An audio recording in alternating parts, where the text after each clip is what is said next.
Well, it's one thing for different types of wildlife to commingle. I mean, it happens all the time, really. In particular, with different types of waterfowl, say sharing the same pond. But when different birds interbreed and hybridize, well, the results can muddy the water between natural and problematic. Pretty soon, these Delaware beaches will be packed with crowds again, but where some see fun, others see food. And if you do a little digging, you'll find people preparing for their summer grocery list. I'm Mike Parker, and well, you can tell where Captain Willie Dykes is. He's just up above me in Chopper 16. We have quite an adventure this week. As you can see, I'm doing something that I've always wanted to do.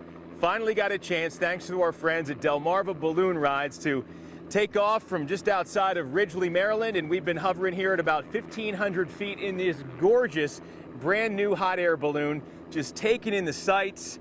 And I'll tell you what, there is no better way to get outdoors Delmarva. How do we get up here? Great question. Well, good thing I brought my camera with me, because I'm going to show you right now. Let's check in with Fox 21's Mike Parker, live right next to the weigh-in station there in Ocean City. Mike, any big marlin weighed in yet today?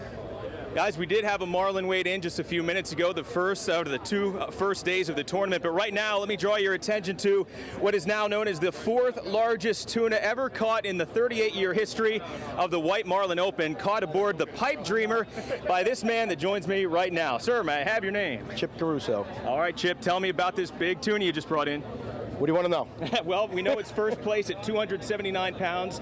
Where were you? How'd you catch it? We were in the Norfolk, and he swallowed the right bait. He was a smart, stupid fish. And, we got him on an 80, and, about an hour fight, brought him in. All right, well, congratulations again. The Pipe Dreamer here, and Chip Caruso right now, first place in the tuna category. Tuna, of course, a supplementary category, very important. That fish could be worth as much as $300,000 if nothing beats it. But it is called the White Marlin Open for a reason. And earlier today, we did see the first white marlin weighed in. But unfortunately, well, the guys aboard the boat weren't able to meet the requirement of 70-pound minimum. That fish looked long enough at about 69 inches, ended up, though, just coming in under at 63 pounds. So, guys, the good part about this is they were able to donate it for food and for research. So the White Marlin Open here continues. The white marlin category, the blue marlin category is still wide open. Right now, though, that is the fourth biggest tuna ever in the history of the tournament, and currently our two-day leader. We'll send it back to you. I'm here at the Jolly Roger Amusement Park in downtown Ocean City, Maryland, where I'm going to be one of the first people on Delmarva to try out the new Extreme zip lines. Let's check it out. There is something to be said about somebody willing to stand on a tiny wooden platform 3 stories above a concrete go-kart track. They're crazy. Well then, crazy just became the newest attraction at the Jolly Roger Amusement Park in Ocean City with the new Extreme zip lines. The gist is, it's just like they have zip lines in Costa Rica and Mexico. We put zip lines here over top of go-karts.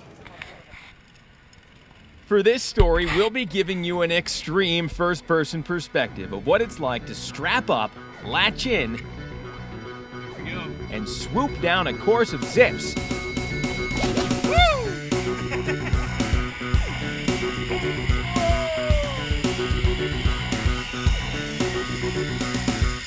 My first zip is fast and fun, even though my landing was a little rough. It's a bit of a rough landing. Well, that's my bad. Fear tends to get in the way of safety advice. But by the next zip, my nerves have settled, and my landing is as smooth as silk.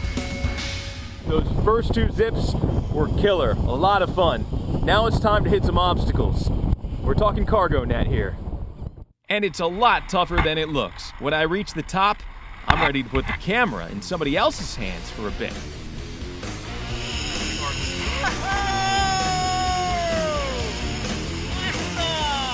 It's higher up there than you realize until you get up there, but it was fun. I enjoyed it. Well, when you jump off the first tower, it makes you wonder, but after that, you got used to it. All right, we've gone through the zip course. It's been fast and furious. Now it's time to get down. And they call this the leap of faith. And even though it's the shortest drop yet, it's a mental menace when you've got to trust the gear as you jump and glides slowly to the ground below.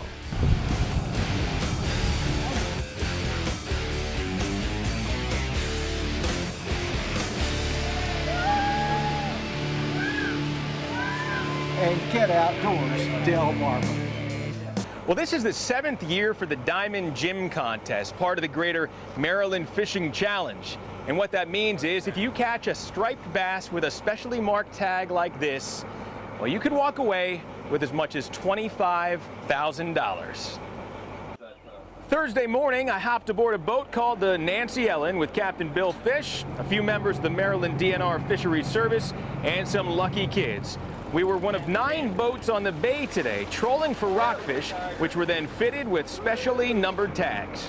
We're trying to tag 25 fish off of this boat today. There's 9 other boats out today, so the target today is to try to get another 250 tags out in the water today. If a fisherman goes out and catches one of these fish with a special tag in it, in July they can win up to $20,000. If we don't catch Diamond Jim in July, he will be worth $25,000 in August. Now, for the first time this year, if the actual Diamond Jim isn't caught by Labor Day, the $25,000 top prize money will be split between the anglers who did catch the imposter tagged fish. And I want to remind you to tune in to Outdoors Delmarva in the coming weeks. We'll have plenty more on this very special fishing trip. Reporting on the Chesapeake Bay off the coast of Tillman Island, Talbot County, I'm Mike Parker reminding you to get outdoors, Delmarva. Hey, I'm out here aboard the Lucky Break, captained by Jason Mumford, and we're out here on the Isle of Wight Bay, just a couple hundred yards off the coast of Ocean City, Maryland. It's cold, it's windy, but I'll tell you what, it's all been worth it because of what's resting out on that island. It was a cold and windy morning aboard the Lucky Break, captained by Jason Mumford. Some kind of an Arctic coastal adventure. When I met up with members of the Chesapeake Coastal Trust, we were keeping our eyes peeled for seals. From the inlet, you can look over. If you've got a good pair of binoculars or a spotting scope, you'll see them popping around the inlet, sometimes even right here on the rock. Okay, there they are. They're coming up now. See one? And it wasn't long before we were rocking.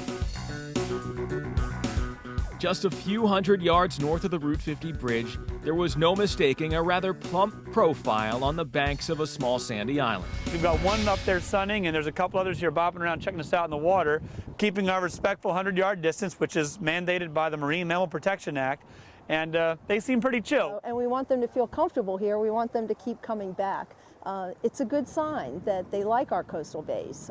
There's plenty of fish here for them, and they feel safe and secure.